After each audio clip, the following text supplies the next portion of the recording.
जय हिंद। देखिए, कश्मीर का बैसरान घाटी जो है ये बहुत ही अपने सुंदर दृश्य के लिए प्रसिद्ध है, इसीलिए इसे मिनी स्विट्जरलैंड कहा जाता है। जिस कारण इस जिले में बहुत ज़्यादा, इस घाटी में बहुत ज़्यादा भारत के अन्य राज्यों से सैलानी पर्यटक घूमने जाते हैं।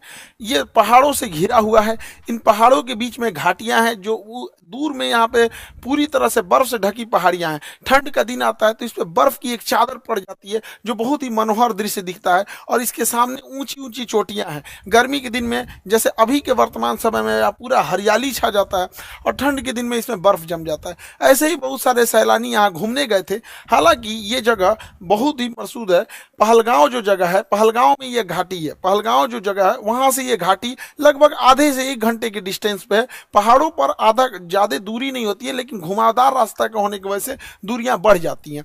तो यहीं पर जब अमरनाथ की यात्रा शुरू होती है, अभी 2 जुलाई से अमरनाथ की यात्रा शुरू होने वाली है, तो इस पहलगांव को एक बेस कैंप के रूप में यूज किया जाता है। जो श्रद्धालु हैं वो श्रद्धालु वहीं है जो बेस कैंप के रूप में रुकते हैं, ताकि बाबा अमरनाथ की दर्शन कर सके। यहीं पर बहुत सारे इस बार पर्यटक रुके हुए थे, सब पहलगांव से थोड़ी दूरी पर है। पहलगांव से ये आपका बैसरान घाटी ये बहुत ही प्रसिद्ध है, लेकिन इसी पे कुछ आतंकवादी आए और उनको मार दिए सब, और इतने निर्मम तरीके से हत्या किए सब। इन आतंकवादियों ने, पाकिस्तान के जन्माए इन आतंकवादियों ने भारत पर हमला किया, क्योंकि इनके बाप की औकात नहीं है कि भारतीय सेना के पास आके लड़ सके। तुम्हारे अब्बा जो थे ना, 93,000 फौज हारे थे, साले तुम्हारे बाप भी उसमें शामिल होंगे। 1971 पूछना अपने बाप से जाके। यहाँ पे इन लोगों ने निहत्थे लोगों पे मारा। ये दिखाता है कि कितने कायर पैदा होते हैं सब। हमारे यहाँ तो कहा जाता है माँ का दूध पियो तो सामने से आके लड़ो। तुम्हारे ही कहते हैं यहाँ पे एक निहत्था, कोई किसी की शादी हुई है, कुछ दिन पहले हुई है, वहां पर जाके मार दिया। एक जिम्मेदारी लिया है रेसिस्टेंस फ्रंट। बताइए इनके बच्चे का क्या गुनाह था? बताइए, इनका बच्चा अच्छा मार्क्स लाया तो घूमने के लिए यहाँ आ गए। किसी की शादी 1 हफ्ते हुई है, किसी के हस्बैंड को मार दिया गया, वो कह रही है कि मेरे हमको भी मार दो यहाँ, लेकिन कह रहे नहीं तुम अपनी सरकार को जाके बताओगे। अरे सरकार को तो पता चल गया है, लेकिन हम लोग को जो है ना अभी इलाज होगा इसका अच्छा से यहाँ पे। बताइए इस महिला के साथ इसके बच्चे को मार दिया गया। जब इंडियन आर्मी पहुंची तो फौज के ड्रेस में आतंकवादी थे सब। ये महिला समझ नहीं पाई, फौज को देख के रोने लगी। इनको लगा कि ये भी कहीं आतंकवादी तो नहीं है, तो उन लोगों ने बताया कि हम इंडियन आर्मी से आपकी मदद करने के लिए आए हैं। अरे कायर हो, एक तो तुम निहत्थे पे हमला करते हो, उसके बाद से तुम इंडियन आर्मी का ड्रेस पहन लेते हो। यही ना तुम लोग की कायरपन है। खैर, पड़ोसी की औलाद हो लोग साले, तुम लोग की तो इतनी औकात नहीं जो इंडियन आर्मी से लड़ सको। लड़े तो थे, एक बार यही हुआ था। हालांकि हम लोगों ने अभी ऑपरेशन टिक्का प्रारंभ किया है, रेस्क्यू ऑपरेशन चल रहा है, कुछ आतंकवादी मार दिए भी गए हैं, अभी आगे भी कार्रवाई चल रही है। लेकिन इससे क्या होने वाला? अभी मोदी जी सऊदी अरब के दौरे पे थे, तब तक ये घटना हुई, तो सऊदी अरब के दौरे को बीच में ही कैंसिल करके आए और एक सर्वदलीय मीटिंग भी बुला रहे हैं, जिसपे कि पूरी तरह से निर्णय लिया जाएगा कि इसका क्या फाइनल इलाज किया जाएगा। लेकिन इस चीज को समझिए कि इसके पीछे हाथ किसका किसका हो सकता है। पाकिस्तानी ये कायर है, ये पाकिस्तान वालों पहले सुनो, ये तुम्हारा सेनापति है, सबसे बड़ा चोर आदमी है। लंदन में इसकी बहुत बड़ी प्रॉपर्टी है। अमेरिका में अपने बच्चों के लिए फार्म हाउस खरीद के रखा, पता करा लेना तुम लोग। यहाँ पर 1 से 1 करोड़पति। ये आईएसआई में था, पाकिस्तानी आतंकवादी संगठन, जो सरकारी आतंकवादी संगठन है उसका नाम आईएसआई है, वहां पे उसका ये हेड रहा है। तो ये सेना में बहुत घपला किया है और सेना का मनोबल डाउन हो गया है इसके वजह से। तो ये सोच रहा है एक तो एस्केलेट हो जाए, एक लड़ाई एस्केलेट हो जाए, इसलिए इसने रावलपिंडी में एक भाषण दिया था कि हम बताएंगे कि क्यों पाकिस्तान अलग हुआ था। अरे पाकिस्तान इसलिए अलग हुआ था कि एक साफ सुथरा इंसान सुअर के साथ नहीं रह सकता है। तुम्हारा जो सरगना था जिन्ना, उसने अलग कर दिया भारत से, सुअरों को अलग करके वहां अलग कर दिया। तो ये पूरी के पूरे वहां पे, और जो पाकिस्तान यहां से गए थे लोग ना, ये सोच के कि पाकिस्तान एक बहुत खूबसूरत देश बनेगा। देख लो तुम्हारे देश में क्या हाल हो चुका है। यहाँ पे दुनिया थूकती है साला। अगर एयरपोर्ट पे पता चल जाए कि पाकिस्तानी है तो बगल का आदमी उठ के चला जाता है। अगर जहाज में पता चल जाए कि मेरे बगल में पाकिस्तानी बैठा है, उसका पूरा रास्ता पर टेंशन में रहेगा कि पूरी तरह से सलामत जा पाएगा कि रास्ते में फटेगा यहाँ पर। तो ये चाहता है कि अपनी सेना में थोड़ा सा मनोबल बढ़ाने के लिए युद्ध हो जाए। दूसरा, पाकिस्तान में इसने क्या किया, इमरान खान को गिरफ्तार करा दिया। इमरान खान पहले क्रिकेटर थे, पूरी दुनिया घूमे थे, पाकिस्तान के अन्य प्रधानमंत्रियों की तुलना में ज्यादा सोच समझ रखने वाला था, तो इसको जेल में भेजवा दिया, मेरे चचवा को। अभी यहाँ पे गृह युद्ध हो गया। तो आसिम मुनीर का यही सोचना है कि अगर भारत से थोड़ी बड़ी भी लड़ाई हो जाती है तो सेना ये अपना बन बजा लेगा कि देखो हम हैं तो पाकिस्तान को बचा के रखे हुए, वैसे भी पाकिस्तान मरे करेगा, बकरी की अम्मा कब तक खैर मनाएगी। यार दूसरा एक और चीज है क्या है कि इंडिया चाइना और अमेरिका के बीच में जो ट्रेड वार हुआ है, तो चाइना के ऊपर 245% लगा दिया गया है टेरिफ, जिस वजह से बहुत सारे व्यापारी अब इंडिया की ओर मूव करेंगे। तो चाइना की भी चाल है, वो पाकिस्तान के थ्रू भारत में हमला करा रहा है ताकि बड़े व्यापारी इंडिया में इस मौके को ना देख सके, क्योंकि जो बहुत बड़े व्यापारी होते हैं ना, जो करोड़ों करोड़ में डील करते हैं, 200 करोड़ 400 करोड़, तो वो देखते हैं किस देश में शांति है। इसलिए देखिएगा सिंगापुर देखिए, दुबई देखिए, कोरिया देखिए, जापान देखिए, यहाँ हमेशा शांति रहता है, तो वैसे ही देखते हैं। तो चाइना को लगता है कि इसका फायदा कहीं इंडिया ना उठा ले, इसलिए जानबूझ के चाइना पाकिस्तान को उकसा रहा है। और देखिए जब कोई इंसान भिखमंगा हो जाता है, पूरी तरह कंगाल हो जाता है, अपनी इज्जत खत्म हो जाती है, तो दूसरे को डुबाने में लग जाता है। यही काम पाकिस्तान कर रहा है। ये आतंकवादी आए और वहां पर्यटकों के ऊपर गोली चलाने लगे। आतंकवादियों के मंसूबे को समझिए, गोली मारे हैं उनके मंसूबा को समझिए। गोली मारने के बाद महिला को कहती है कि हमें भी मार दो, तो कहता है कि नहीं, तुम्हें नहीं मारेंगे, तुम जाके अपनी सरकार को बताना। मतलब इन्हें पता है कि ये सरकार को बात बताया जाएगा। दूसरी बात, जाति धर्म पूछा गया, हिंदू हो कि नहीं, कलमा पढ़ो। और उसके बाद कोई लोग कह रहे हैं कि आतंकवादी का धर्म नहीं होता है। कलमा कौन धर्म का आदमी पढ़ाता है जी?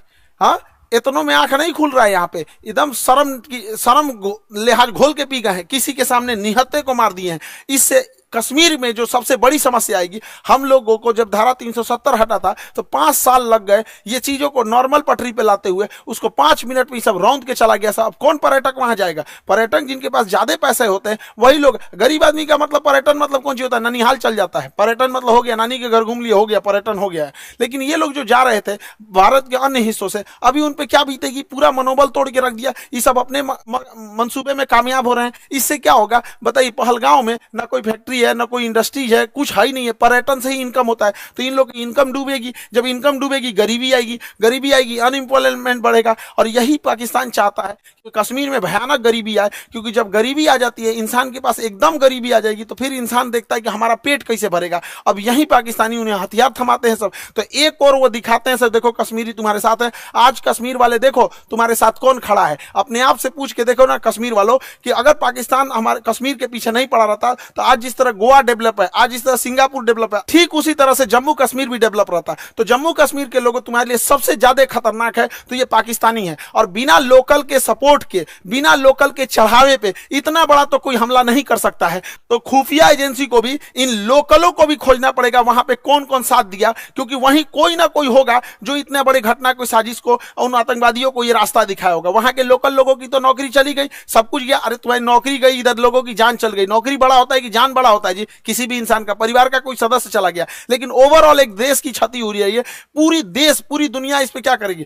दुनिया को क्या करना है? वो तो देखेगी कि भारत एक अनस्टेबल है। कश्मीर के मुद्दा को दोबारा वो पाकिस्तान ऊपर की ओर बढ़ा रहा है। अभी भारत सरकार को इस पे सख्त एक्शन लेना चाहिए। पाकिस्तानी जो भारत में इलाज कराने आ रहे हैं, सबका वीजा रद्द कर देना चाहिए। भारत सरकार ने सार्क का वीजा रद्द किया है, जो बिजनेस के लिए आते हैं। कोई भी पाकिस्तानी को, चाहे हार्ट ट्रांसप्लांट हो, चाहे किडनी ट्रांसप्लांट हो, इंडिया में आने ही नहीं देना चाहिए, क्योंकि इंडिया में इलाज बहुत सस्ता होता है। आते हैं चेन्नई, आते हैं मुंबई, दिल्ली, इलाज करा के चले जाते हैं। बाहर में जाओ, सोचो तो नहीं, मरो वहीं पे जहां जाना है तुमको। एकदम कोई वीजा उजा, कोई इंसानियत मरौवत नहीं करना चाहिए। यहाँ पे एयर स्पेस तो हम लोग का बंद ही है, पाकिस्तान का एयर स्पेस की वजह से पाकिस्तान को बहुत घाटा लग रहा है। लेकिन भिखमंगों को क्या चाहिए? जीने के लिए तो कैसे भी जी लेंगे। सिंधु जल समझौता 1960 के तहत हम लोग सिंधु नदी तंत्र के 80% जल छोड़ देते थे। भारत ने अभी इस समझौते को सस्पेंड किया है। सस्पेंड करने से फायदा यह है कि हम लोग कभी जब मन तब सस्पेंड कर देंगे, जब भी इस तरह की घटना होगी। लेकिन सिंधु जल समझौते को सस्पेंड कर देना कोई इलाज नहीं है, क्योंकि इसके पानी को हम डाइवर्ट करके लेके कहां जाएंगे? इसके लिए हमें नया बांध बनाने की जरूरत है। तो बहुत सारे बांध, जब तक ये समझौता सस्पेंड है, बांध बना देना चाहिए और पाकिस्तान के पूरे पानी को रोक लेना चाहिए। और गर्मी के दिन में पूरा पानी रोक ले, और जब बरसात का समय आएगा तो पाकिस्तान तब तक तो गर्मी में पूरा जल चुका रहेगा। बरसात के समय आएगा जब पूरा लबालब होगा, तो बांध खोल दे, एक सुखा के मारो, फिर दहवा के मार दो। यहाँ पे दोनों करना पड़ेगा। इंसानियत को लांग दिया है पाकिस्तान ने। देखिए राक्षसों के साथ राक्षस जैसा ही व्यवहार करना पड़ेगा। और दूसरी भैया, हमारे खुफिया एजेंसी वाले लोग, चाहे आईबी हो, रॉ हो, सीबीआई हो, एनआईए हो, कुछ तो करो भाई। हमेशा पुलवामा हुआ तुम लोग को क्या कैसे बोले यार, कैसे? अभी देख रहे थे बलूचिस्तान में हुआ था, एक नॉर्मल आदमी समझ रहा था उसका रिटिलेशन होगा। ये क्या इंटेलिजेंस आता है हम लोग का? पुलवामा हो जाता है, संसद पर अटैक हो जाता है, ताज होटल पे हमला हो जाता है, अमृतसर पे हो जाता है, पठानकोट पे हो जाता है, क्या हो रहा है? उरी पे अटैक हो जा रहा है। अरे कभी तो पहले इंटेलिजेंस लाया जाए। हम मानते हैं कि इंटेलिजेंस बहुत लाते हैं आप लोग, लेकिन थोड़ा और एक्टिव होने की जरूरत है। मोसाद की तरह होना चाहिए, CIA की तरह होना चाहिए, चाइना की एजेंसी की तरह होना चाहिए। वहां और जरूरत है इस चीजों को। भारत सरकार को इस पर और संजीदगी से कदम उठाना चाहिए। और इस हमले के बाद केंद्र सरकार एक सर्जिकल स्ट्राइक करेगी। देखो, सर्जिकल स्ट्राइक जरूरी है, लेकिन सर्जिकल की स्ट्राइक कोई इलाज नहीं है। सर्जिकल स्ट्राइक हमेशा सेना करते रहती है। 50 गो आतंकवादी मार देंगे तो क्या भरपाई हो जाएगा? हमारे 28 मासूम लोग मारे गए, इसकी भरपाई 50 गो सैनिक। 50 गो मतलब क्या होता है? पाकिस्तानी एगो मिलकर 50 गो जन्म दे देगा। एगो पाकिस्तानी 4 गो बियाह करेगा, 1 2 3 4, 4 गो बियाह करेगा एगो पाकिस्तानी, एगो से 15 गो पैदा करेगा, 15 चौको 60, एगो से मिलकर 60 गो जन्मा देगा। जन्म लेने में क्या जाता है? सुअर भी एक साथ 16 को जन्म दे देता है। इन चोटों को क्या जाता है? आप क्या लगता है सर्जिकल स्ट्राइक से इलाज हो जाएगा? नहीं, सर्जिकल स्ट्राइक इनका इलाज नहीं, इनका ठोस इलाज करना पड़ेगा। 24 करोड़ लोग हैं पाकिस्तान में। जब 24 करोड़ को समझ में आएगा ना, तब ये होगा। इन सब भूखे प्यासे मार देना चाहिए, नेवल ब्लॉकेज करना चाहिए। पूरे भारत के लोगों से कहते हैं अपनी सरकार पे इस बात दबाव बनाया जाए कि ये पाकिस्तान है, इसकी जो यहाँ पर इसकी जो नेवी है, यहाँ पर ये वाला समुद्र में यहाँ नौसेना लगा के ब्लॉक कर दिया जाए। अगर हम नेवल ब्लॉकेज कर देते हैं तो इसकी पूरी सप्लाई लाइन कट जाएगी। पाकिस्तान कहीं से सप्लाई नहीं दे पाएगा नेवल ब्लॉकेज होने की वजह से। और पाकिस्तान के बाद जो पेट्रोलियम भंडार है बस 9 दिन का है। 9 दिन के बाद इसके पास पेट्रोलियम खत्म हो जाएगा। तो नेवल ब्लॉकेज लगने के कारण इसके पूरा पेट्रोलियम खत्म हो जाएगा और हम लोग कहीं ना कहीं ये लंबे समय तक ऊपर से यहाँ पे सिंधु जल समझौता सस्पेंड करके नीचे से नेवल ब्लॉकेज कर दे। और दूसरा क्या है कि आतंकवादियों को कहते हैं कि तुम लोग धर्म का नाम लेके यहाँ पे जो आतंकवादी घटना करते हो, यहाँ के रहने वाले लोगों को क्या होगा? और मुस्लिम समाज से कहते हैं कि एक अभी जो जुमा का दिन आ रहा है, फ्राइडे के दिन, वहां से भी यहाँ पे सारे लोगों को एक होने की जरूरत है। वरना हम लोग को या जो भी एक साधारण व्यक्ति है, इन चोटों पाकिस्तानियों की गुनाह का सजा सबको मिलने वाला है। लोग क्या किस नजर से देखेंगे हम लोगों को? क्या तरीका है यहाँ पर? तो हम लोगों को भी खड़े होने की जरूरत है। जब इजराइल में हुआ था, इजराइल में गाजा में जो हुआ था, छोटे बच्चे को मारा गया था, वो भी गलत था। यहाँ जो हुआ ये भी गलत है। उसके लिए खड़े हुए थे तो इसके लिए भी खड़े होना पड़ेगा यहाँ, तब देश होगा। वरना कितना बुरा कलंक पोत के चला गया है पाकिस्तान के। 2 लौंडे आए, सब यहाँ गोली चला के चले गए। बनी बनाई इज्जत मिट्टी में मिल जाती है। एक अब्दुल कलाम होता है, एक वीर अब्दुल हमीद होता है, और यहाँ डेली 2-4 को निकल के इस तरह कश्मीर में घटना करेंगे। सब किस नजर से देखा जाएगा? हम लोग का रेपुटेशन कहाँ जाएगा? इसलिए एक सामूहिक जिम्मेदारी बनती है कि इसे कंडेम किया जाए, इसकी घोर निंदा किया जाए यहाँ चीजों को सामूहिक तौर पर। और पूरे भारत के लोगों से कहते हैं, चाहे हम तो अपने शिक्षा जगत में है, तो हम तो अपने शिक्षा जगत से हर एक टीचर से भी उम्मीद करते हैं, उनसे भी आह्वान करते हैं कि अपनी सरकार पर इस बात का दबाव बनाया जाए कि यहां से नेवल ब्लॉकेज होगा यहां से, ताकि यहां से कोई भी पाकिस्तानी शिप अंदर नहीं जा सकता है, ताकि 9 दिन के अंदर इसका पेट्रोलियम खत्म हो जाए। और ऊपर से सिंधु जल समझौता सस्पेंड कर देना चाहिए, ताकि कोई पानी ना जा पाए और गेहूं की धान की फसलें ना बोल पाए। और बरसात के समय इसे छोड़ दो, इधर दहवा के मार दो, इधर बंद करके मार दो, तब तक जब तक इनको समझ में नहीं आए। वरना ये जो है सब ना पागल हो गए हैं सब, इनका कोई इलाज नहीं है। मानवता की हद लांग दी है सब। किसी का धर्म पूछ के मारा जाता है किसी को। इंसानियत नाम की चीज है कि नहीं? जिंदा है सब इंसानियत। कोई क्या सोचेगा यहाँ पे जी? पूरे कौम को बदनाम करके रखा सभी पाकिस्तानी। अगर पाकिस्तान को मिटा दिया जाए तो आधा दुनिया शांति से सोएगा। कम से कम एशिया में तो शांति जरूर आ जाएगी। हम सरकार से भी आग्रह करते हैं कि सर्जिकल स्ट्राइक जैसे झुनझुना से पाकिस्तान सुधरने वाला नहीं है, इसको बेंत मारना पड़ेगा। नेवल ब्लॉकेज कीजिए। याद कीजिए 1999 कारगिल के टाइम पे जब नौसेना ने ब्लॉक कर दिया था, तब पाकिस्तान पीछे हटा था, क्योंकि उसकी पूरी राशन सप्लाई और विदेशी व्यापार बंद हो गया था। अर्थव्यवस्था तोड़ना पड़ेगा पूरी तरह से पाकिस्तान का। हम सारे अपने शिक्षक समाज से भी कहते हैं और सारे विद्यार्थियों से भी कहते हैं और देश से भी लोगों से कहते हैं कि इस पे चाहे ट्विटर हो चाहे जैसे भी हो, हैशटैग हम लोग को ले आना पड़ेगा, hashtag naval blockage for Pakistan. ये कुछ ना कुछ करना पड़ेगा ताकि सरकार सर्जिकल स्ट्राइक से नहीं, क्योंकि सर्जिकल स्ट्राइक से सुनने वाला नहीं है। एक बढ़िया से लड़ाई चाहिए होता है, तब उसको अगर वो चाहिए तो उसको दे दिया जाएगा। इसमें हम लोग पीछे नहीं पड़ेंगे। हम तो कहते हैं पहले नेवल ब्लॉकेज करके 1 महीना छोड़ दो, जितना राशन पानी है सब खत्म हो जाए, 1 महीना में फ्यूल वगैरह सब खत्म हो जाए, तब उसके बाद अगला हमला करना चाहिए। इसके जितना बिजली घर है और पुल है रेलवे का तोड़ दो, उसके बाद आधा पंगु हो जाएगा पाकिस्तान यहाँ पे। तो ये छोटे मोटे लड़ाई से नहीं सुलझने वाला है। हम लोग को एक कड़ा एक्शन लेना पड़ेगा। रहेगा, वरना आए दिन इस तरह की घटनाएं होती रहेंगी। कश्मीर को तबाह करके रख दिया, हमारा पूरा एक पर्यटन का व्यापार था। स्विट्जरलैंड कोई क्यों जाता जब कश्मीर इतना बेहतरीन था?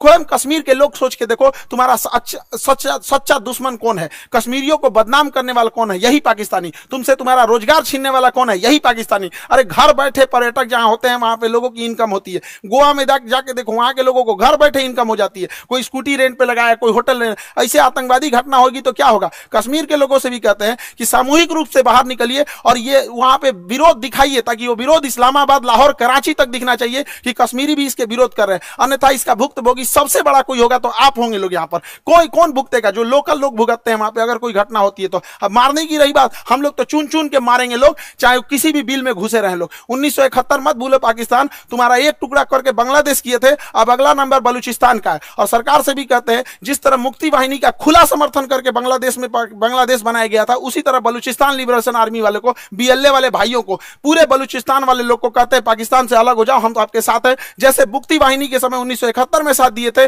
उसी तरह एक पाकिस्तान का दोबारा टुकड़ा होगा यहां से और बलूचिस्तान का निर्माण होगा। पाकिस्तान में जैसे इधर का निर्माण हुआ था। वरना अगर हाथ पे हाथ रख के बैठेंगे तो ये लाइचीदाना बराबर बांग्लादेश, जिसको हम लोगों ने जन्म दिलाया था, ये आज हम लोग को आंख दिखा रहा है। ये पाकिस्तान आंख दिखा रहा है। ऐसे हाथ पे हाथ रखने से नहीं होगा, यहाँ पर एक कड़ा एक्शन लेना पड़ेगा। ये आतंकवादी किसी के नहीं हो सकते हैं। इन्हें कोई अगर अपना समझता है तो सबसे बड़ा बेवकूफ है वो है, क्योंकि सांप पालिएगा तो काटेगा ही काटेगा। ऐसा नहीं कि केवल आपके पड़ोसी को काटेगा। जब ये पहलगांव में ये घटना हो रही थी तो उस समय सैयद आबिद नाम का एक घोड़ा चलाने वाला व्यक्ति, एक कितना ही पैसा कमाता होगा घोड़ा चलाने, इसकी बहन रोक रही थी कि आप मत जाओ, लेकिन ये बेचारा गया वहां पे। और जब आतंकवादियों ने लोगों पे गोलियां चलाने लगी, इतना बहादुर ये अपना घोड़ा छोड़कर आतंकवादियों से हथियार छीन लिया। कहा कि ये हमारे कश्मीर के मेहमान, इन पे गोली मत चलाओ। हथियार छीन लिया। एक सैनिक ना होने के बावजूद इसको इतना हिम्मत था, छीन लिया, लेकिन दूसरे आतंकवादी ने इसे भी गोली मार दिया। आज बेचारे का पूरा परिवार, इस बूढ़ी माँ, इस बूढ़े पिता से क्या पूछेगा? पिता से जब मीडिया ने पूछा आप क्या कहना चाहेंगे, तो कहते कि बेटा चला गया, क्या कहेंगे?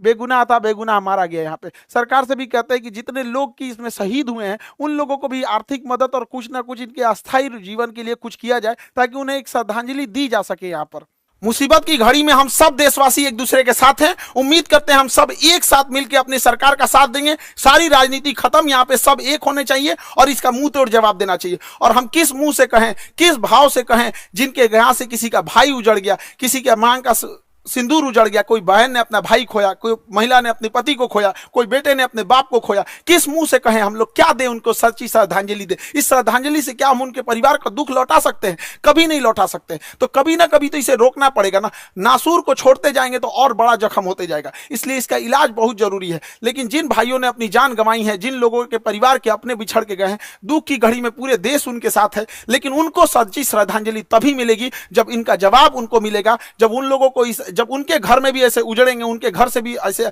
आंसू बहेगी ना, तो उन्हें समझ में आएगा कि एक मासूमों पे, निहत्थे लोगों पे गोली चलाना कितना खराब होता है। अरे इतना कमजोर तो दुनिया का कोई नहीं होगा। यहाँ पे छोटे बच्चे भी लड़ाई लड़ते हैं तो कभी किसी निहत्थे पे नहीं मारते। कितना नीच गिर सकते हो पाकिस्तान, कभी सोचा नहीं था इस पर। आई होप कि सरकार इस पर कोई कड़ा एक्शन लेगी। जैसा होगा फिर आगे हम लोग देखेंगे। जय हिंद।